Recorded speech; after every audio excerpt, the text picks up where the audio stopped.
Let's begin by telling you that the lead counsel for Nnamdi Kanu, the leader of the indigenous people of Biafra, Aloy Ejimako, has rejected a request by the federal government to set a date for resumption of his client's trial.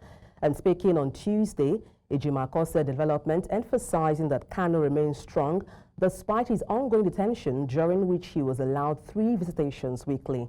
The federal government is prosecuting Kanu on the 7-count charge, including alleged treasonable felony and terrorism. Kanu, who pleaded not guilty, was rearrested in Kenya in 2021 and subsequently extradited to Nigeria. At the most recent court session on 24th September 2024, Kanu asked Justice Binta Nyako to rescue herself from the case, recuse herself from the case, citing a loss of confidence in the court. Away from that, the police in Anambra State say they have rescued 3 children allegedly stolen from their parents in Bauchi State and sold in Anambra State. Commissioner of Police Nnaghe Itam made the revelation at a press briefing with journalists. He noted that 4 suspects, including an illegal foster mother whom he said confessed to the crime, have been arrested. The police are seeking the assistance of the public to identify the rescued children and reunite them with their parents. Itam added that more than 300 suspects involved in various crimes have also been arrested. According to him, arms and ammunition, including 43 unexploded improvised devices, more than 100 brands of arms, and nearly 3,000 ammunition of various types were recovered. One of the things we want to highlight very strongly is a pattern of child theft, child stealing, and the trafficking in children. It's actually very worrisome.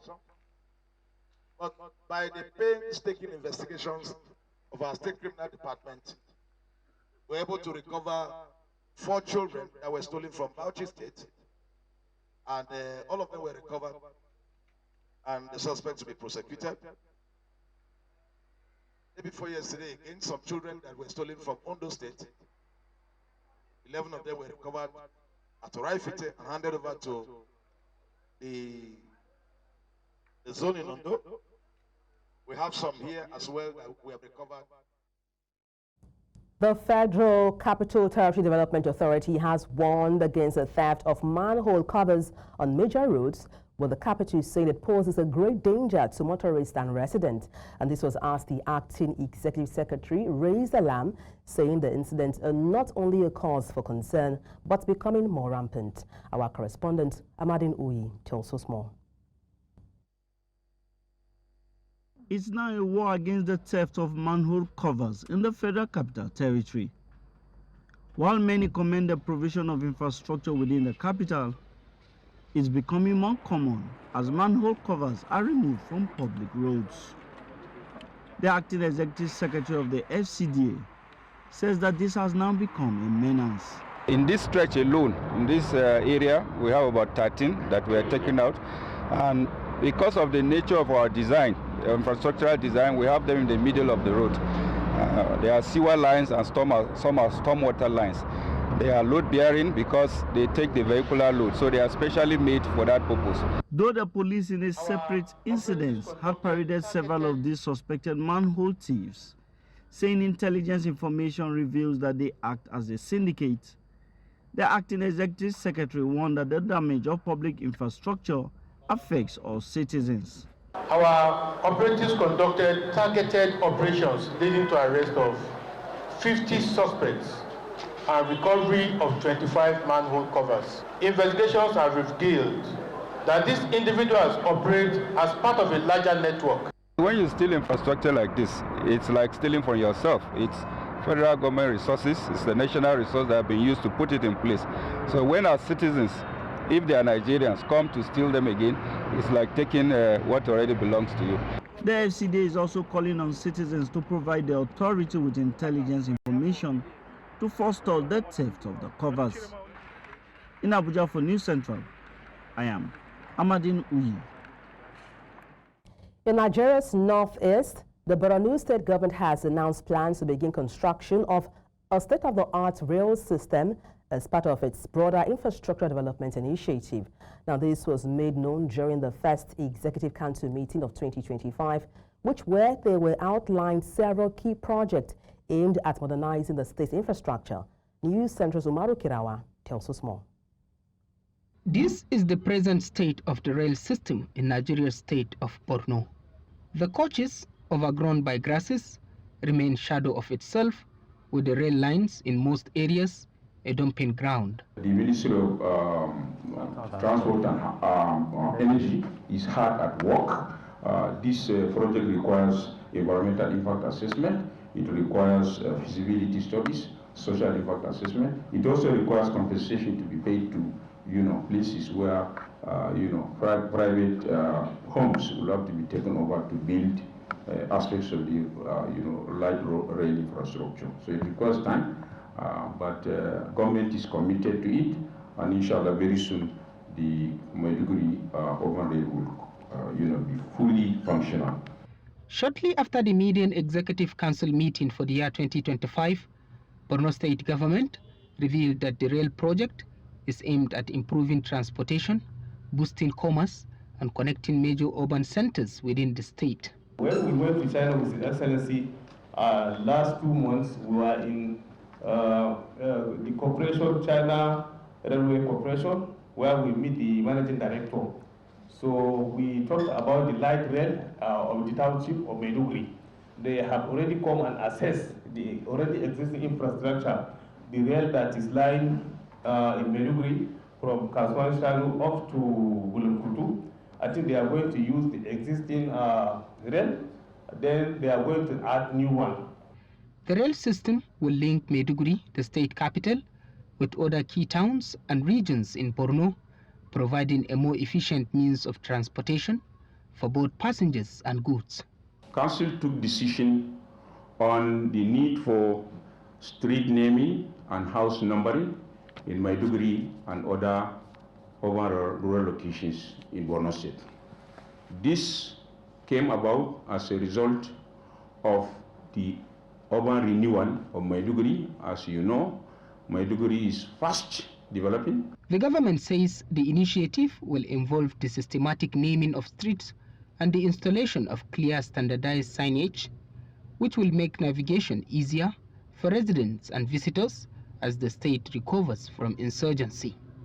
In Maiduguri for News Central, Umaru Kirawa. After the break, Nigeria Center for Disease Control says the country is at moderate risk of human metapneumovirus. Details shortly. Join us again.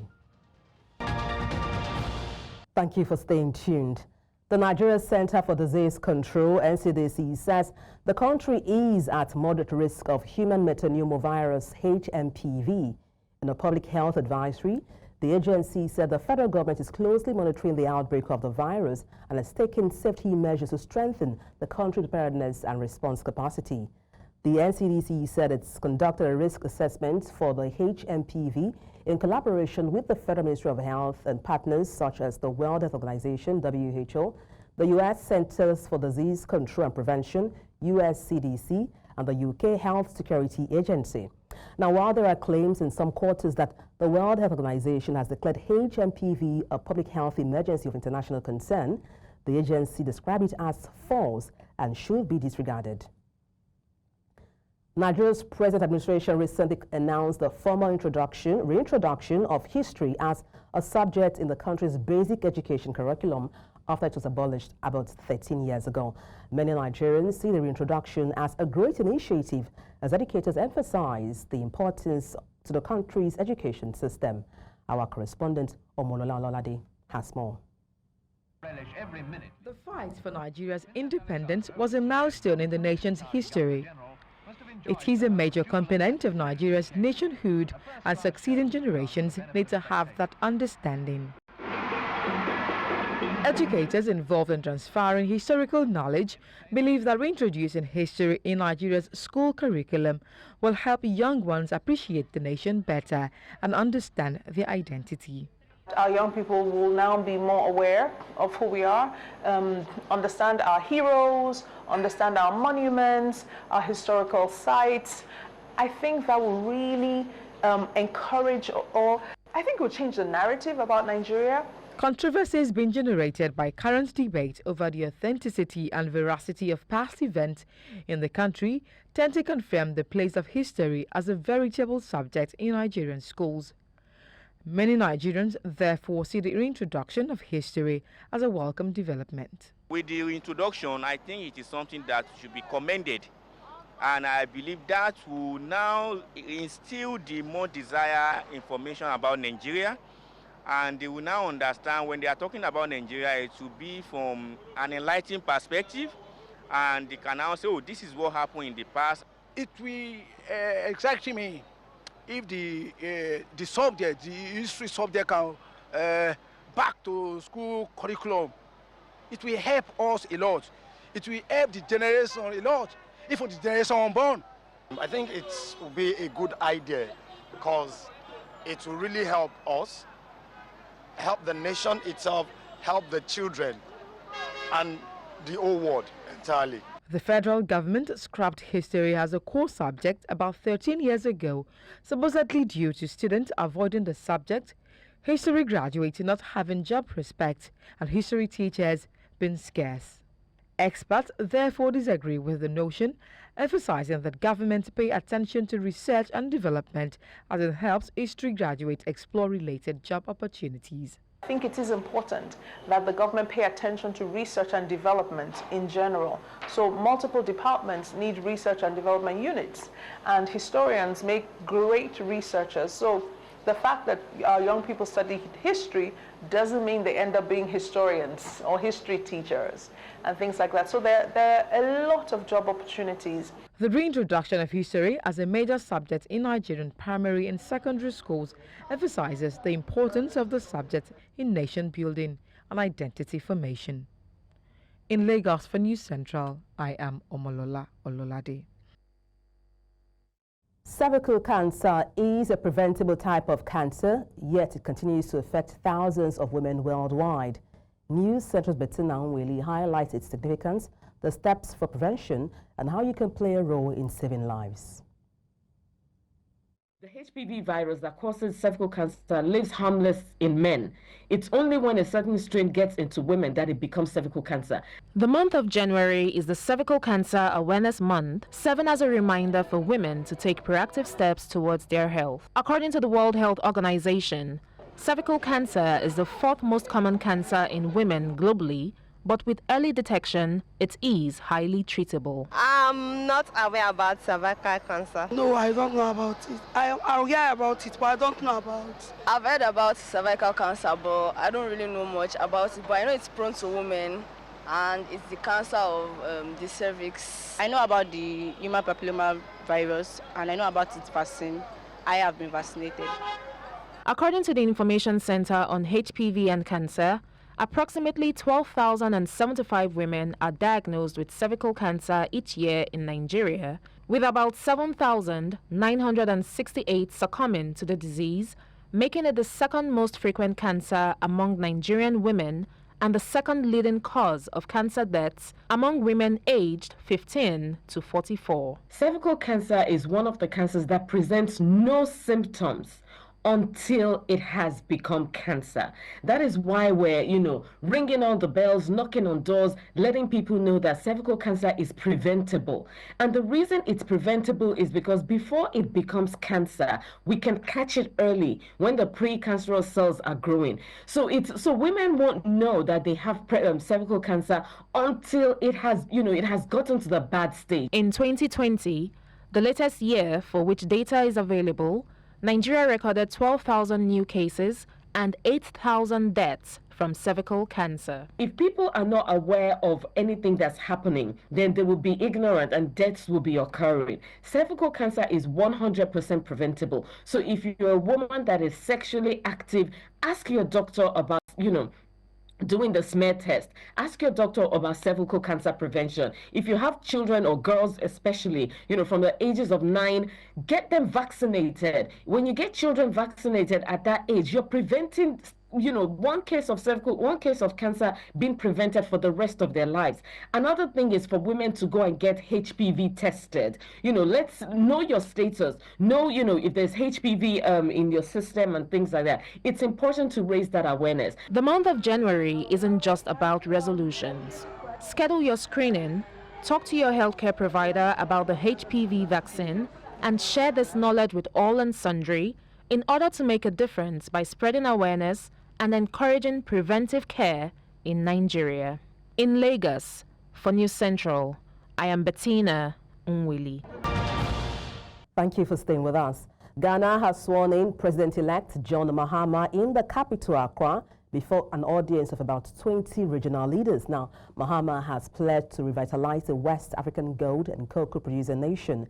He was sworn in alongside Jane Nana Akufo-Addo, who makes history as Ghana's first female president, vice president.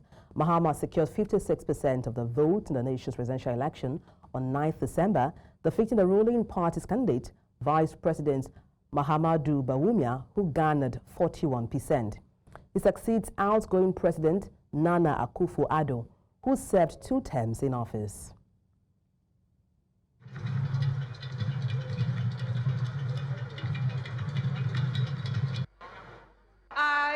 I, John Dramani Mahama, having been elected to the high office of President of the Republic of Ghana, do in the name of the Almighty God swear that I will be faithful and true to the Republic of Ghana, that I will at all times preserve, protect, and defend the Constitution of the Republic of Ghana, and that I dedicate myself to the service and well-being of the people of the Republic of Ghana, and to do right to all manner of persons. I further solemnly swear that should I at any time break this oath of office, I shall submit myself to the laws of the Republic of Ghana, and suffer the penalty for it. So help me God. Congratulations, Mr. President. Still on the inauguration, Nana Jane Akufo-Addo's appointment as Ghana's first female vice president positions the West African country with its population of 34 million and respected democratic framework towards potentially selecting its first woman president. For News Central, international correspondent Afia Hagan has more. The selection of Nana Jane Akufo-Addo as Ghana's pioneering female vice president adds the nation to the expanding list of African countries promoting gender balance in governance. The literature professor stepped into this position following the successful re-election of President John Dramani Mahama, representing the National Democratic Congress in the 7th of December 2024 elections. Akufo-Addo's career showcases her pioneering spirit. She made history as the University of Cape Coast's first female vice-chancellor in 2008, followed by her role as Ghana's education minister during Mahama's tenure from 2013 to 2017. She broke new ground again in 2020 as the first woman vice presidential nominee from a major Ghanaian party, although that campaign proved unsuccessful. But this time around, Akufo-Addo made history. Historic, huge win, not just for women, but for everyone. Diverse leadership benefits everyone. So I'm just really excited to see, particularly with the economic difficulties that Ghana's been going through, some new thinking coming in, some new ideas, hopefully, as well. So, and we all know that when it comes to women in leadership, societies thrive, both economically, politically, and socially. So I'm really excited to see what happens next. This milestone marks crucial progress for Ghana, where women make up 51% of the population, yet occupying merely 14.5% of parliamentary positions, as reported by the World Bank. This statistic remains considerably lower than the worldwide average of 26.9%. Ghana's progress mirrors a wider African trend in female leadership. Rwanda stands as a global leader, with 61.3% women in its parliament.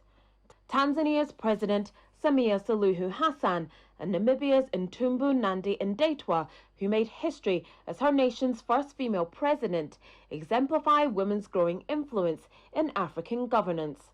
For News Central, I'm Afia Hagen. In the meantime, as John Mahama becomes the 14th president of Ghana, News Central's Chidima Ona takes us on a journey through the history of Ghana's presidency, from its early days to independence to democratic milestones that have shaped the nation.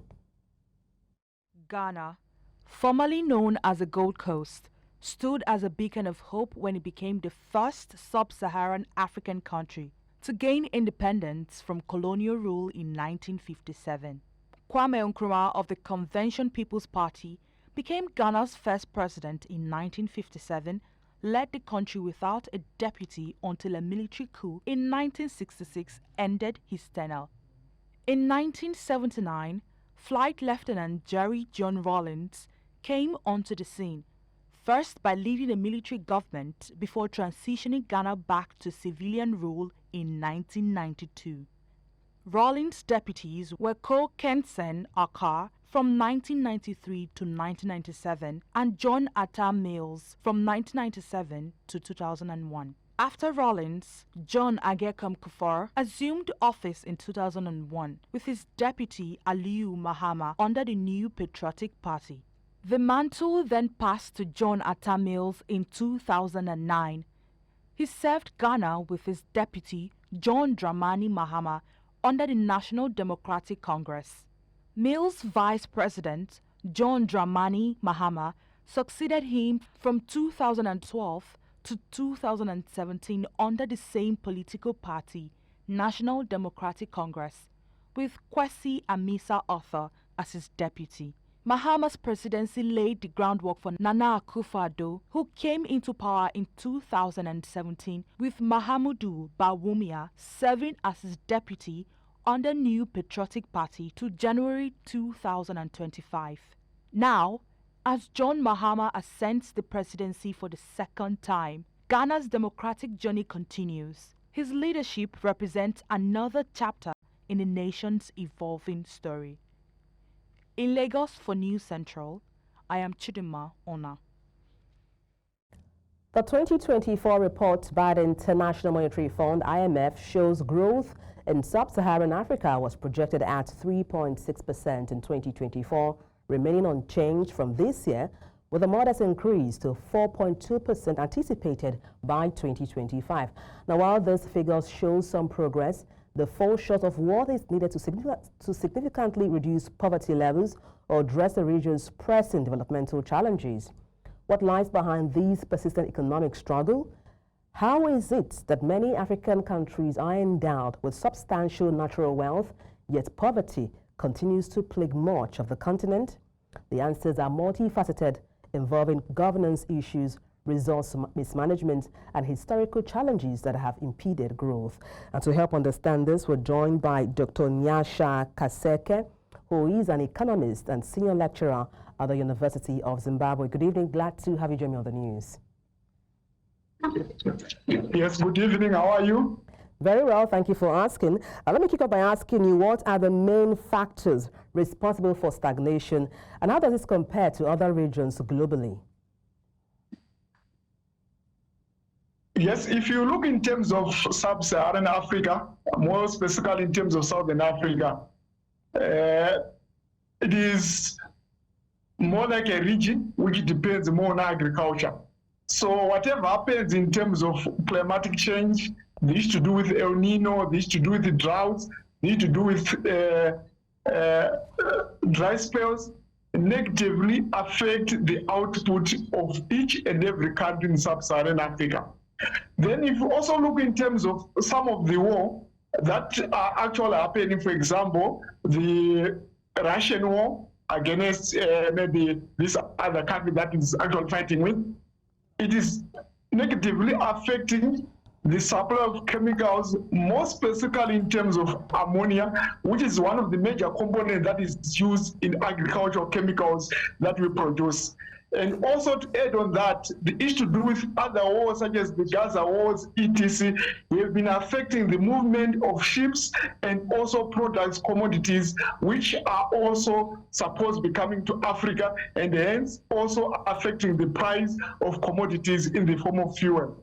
Then if you also look in terms of commodity prices, for Africa is more of an extractive industry and continent, and more specifically in sub-Saharan Africa, they also depend on the export of commodities such as gold, platinum, etc. So any negative movement in prices of those commodities will highly impact negatively on the sub-Saharan Africa. And these are some of the contributing factors why sometimes the IMF has projected a very low growth or a very small gap in terms of the growth of the sub-Saharan African region. I'm afraid that's the most we can take from you, Dr. Nyasha Kaseke, economist and senior lecturer, University of Zimbabwe. Many thanks indeed for your time on the news. Israeli Foreign Ministry Director General Eden Bartal warns the international community about the new leaders and their appearance changes, saying the disguise for the real essence of this group. And this is coming as Syria's new government strives to gain international legitimacy after overthrowing the Bashar al-Assad regime. Western countries seem open to giving a change or chance to the government led by Ahmed al-Shara, head of Islamist Hayat Tahrir al-Sham group. See a lot of air flight coming in to Damascus and a lot of meetings with high officials.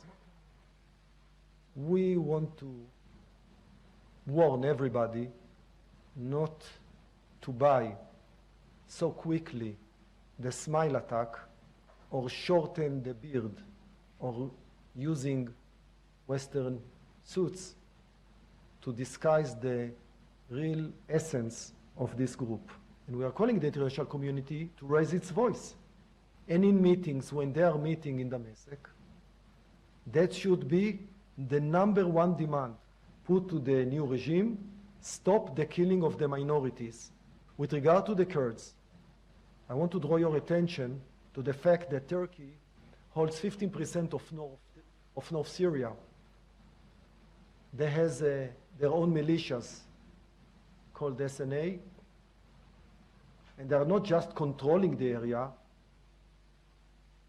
they are attacking the Kurds' autonomy, killing, using not only the militia, the SNA, but also airstrikes by Turkey.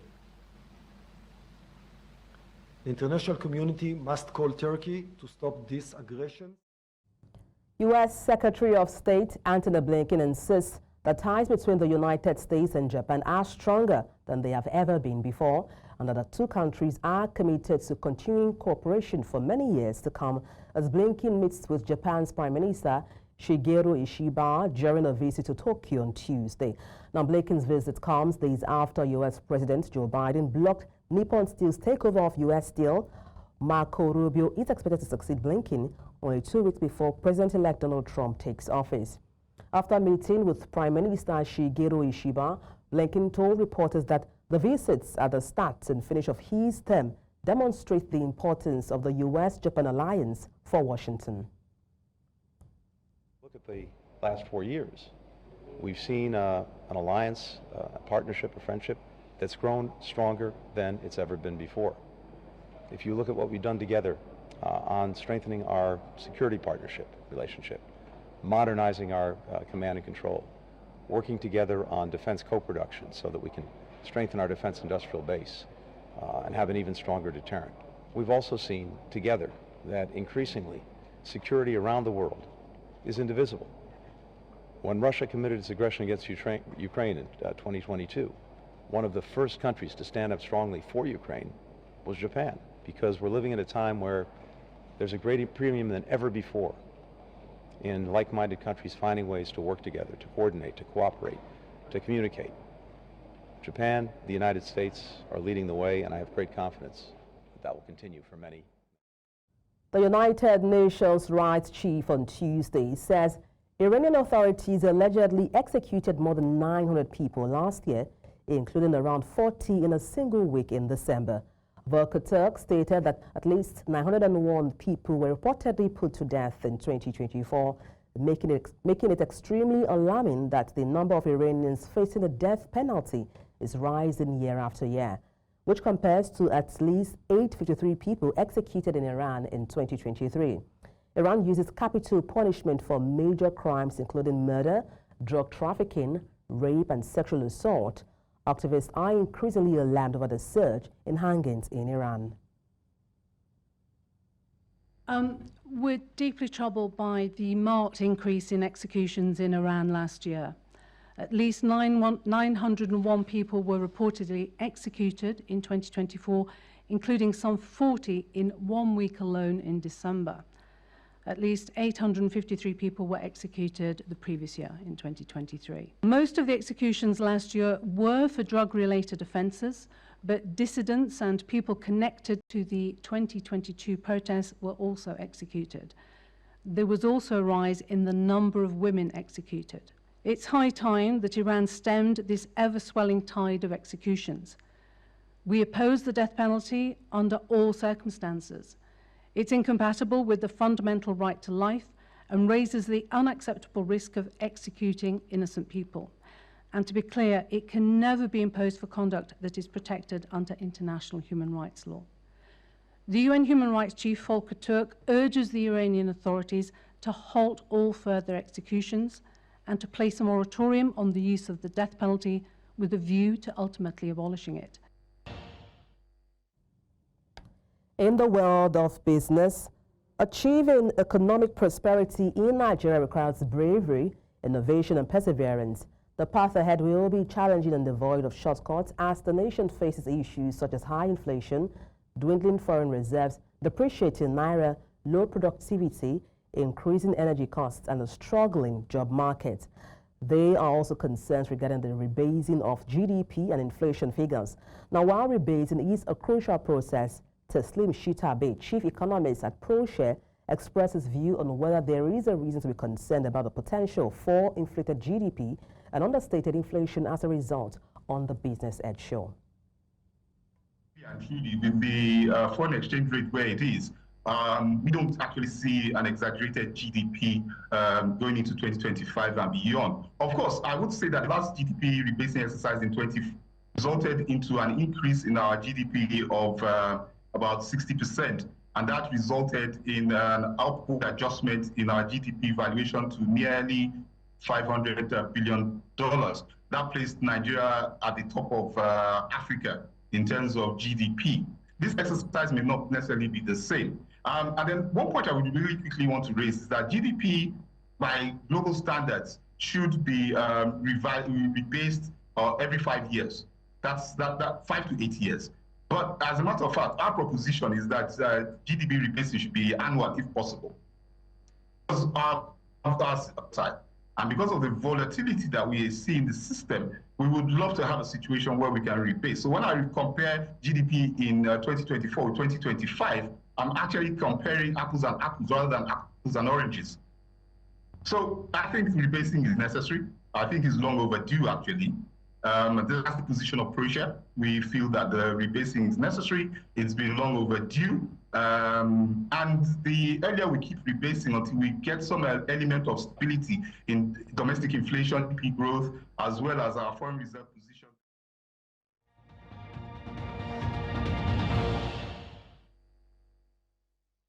In the world of sport, former Super Eagles striker Brown E has called for ex-international to return to Nigeria Premier Football League to elevate its quality and competitiveness.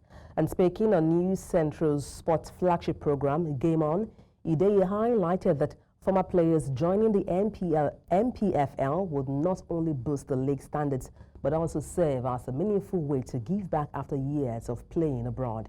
Nnaghe started his career on the domestic scene with defunct Ocean Boys FC of Yenagoa in 2006, recently rejoined Enyimba after a long European career. He scored a final goal for the Aba side in their 4-1 CAF Confederation Cup win over Mozambique's Black Bulls. You know, a lot of players abroad, when about to retire, they have to come home. They should think of coming home and, you know, at least play six months or 1 year, you know, because we need to develop the league. The league is such in a bad shape. I won't lie to you. We need to start promoting our league, support our league, the media, you know, the press have to, you know, do everything to push the league. And after I signed for, you know, for Enyimba, I have several of them contacting me, asking me how do you know, how is things there. And I told them, I said, look, if you know that you are not happy where you are, come back home. Big Spending Tanzania football club side Singida Black Stars have demanded a refund of $40,000 transfer fee paid to Kenyan side Gor Mahia for defender Ronnie Onyango after he refused to join the club. And the two clubs had reached agreement for Onyango's move, with the player initially agreeing to the transfer. However, Onyango made a last-minute U-turn, choosing not to move to Singida and instead eyeing a future move when his contract with Gor Mahia expires in June. Singida is seeking the return of the fee paid, and while Gor Mahia acknowledged the issue, they are working to resolve it internally. Onyango, who is currently on international duty with the national team, joined Gor Mahia from Wazito FC in 2022. And Tottenham have extended captain Son Heung-min's contract until 2026. Now, the 32-year-old South Korean forward, who joined from Bayern Leverkusen in 2015, has made 431 appearances and scored 169 goals, ranking 4th in Tottenham's all-time list. Named club captain in August 2023, Son shared a Premier League golden boot with Mohamed Salah in the 2021-22 season after scoring 23 goals. He is also the captain of South Korea with 131 appearances, 51 goals. In the current season, Son has scored 7 goals in all competitions, despite Tottenham's struggles, with the team sitting 12th in the Premier League table. Quanjian FC, China's most successful football club and former Asian champions, have been excluded from the country's professional leagues due to heavy historic debt. Once dominant in Chinese football, the 8-time Chinese Super League winners were relegated to the second tier in 2022 after their majority owner, Evergrande Real Estate Group, faced financial struggles. Despite attempts to raise funds, the club could not clear its debts.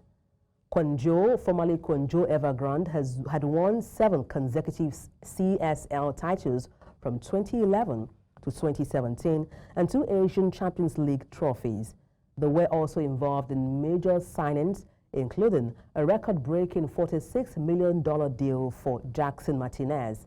The club, renamed in 2021, failed to secure promotion from China League One in 2024.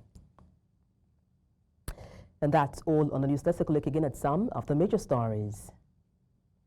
IPOB leader Nnamdi Kanu's lawyer has rejected federal government's request to resume trial. Nigeria's Center for Disease Control has said the country is at moderate risk of human metapneumovirus. John Mahama sworn in as 14th president of Ghana. You can watch News Central live on DSTV, channel 422, Star Times, channel 274, Avo TV, and YouTube.